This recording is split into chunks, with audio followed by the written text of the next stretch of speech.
رسول الله صلی الله علیه و سلم در مورد فضائل این ماه سخنان زیادی، ترغیب، تشویق، فضائل زیادی بیان شده. یکی از اون این است که در حدیث قدسی آمده: عن ابي هريره رضي الله عنه قال قال رسول الله صلى الله عليه وسلم قال الله عز وجل، الله سبحانه و تعالی فرموده که کل عمل ابن آدم له، هر عمل ابن آدم، فرزندان آدم، عمل نیکی انجام میدهند، هر عمل خیرش، زکات، نماز، حج، جهاد، امر معروف، نهی منکر، همه اعمال خیر، له به نفع اوست نوشته می شود. فرشته ها می نویسند، اعمالش می نویسند، پاداش می نویسند. الا الصوم، دستور نیست به فرشته ها که ثواب و پاداش روزه را بنویسند. چرا؟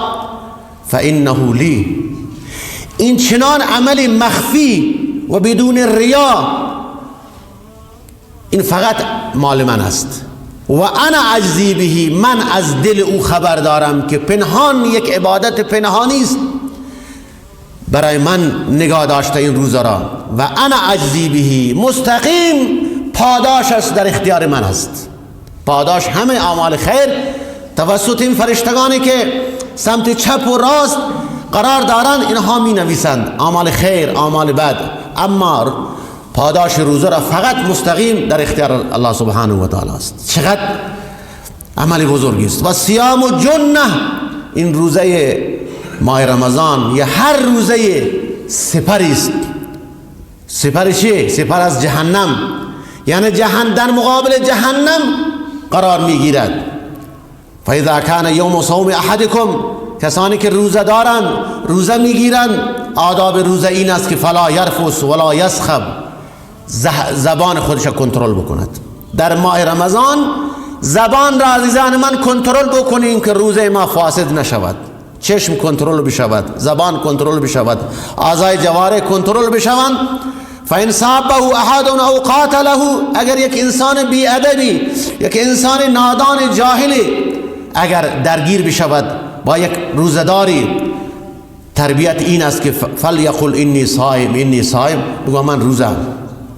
هر عکس العملی که اون جاهل نشان بدهد، این روزدار باید این است که عکس العملش این باید باشد در مقابل او که جوابش ندهد.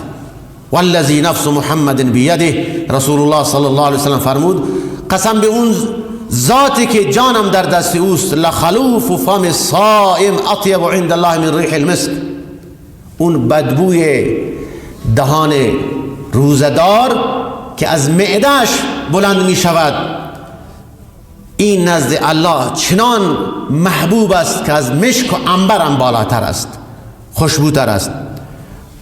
لصائم فرحتان، روزدار دو تا خوشحالی دارد. اذا افطر فرح بصومی، هنگامی که زیاد تشنه می شود، هنگام افطار چقدر خوشحال می شود. و اذا لقی ربه فرح بصومی، یک خوشحالی که از همه خوشحالی ها بالاتر، اون اینه که وقت با دهان روزه نزد رب العالمین حاضر می شود. خیلی اون خوشحالی همه دنیا، همه جهان در مقابل او ارزش ندارد.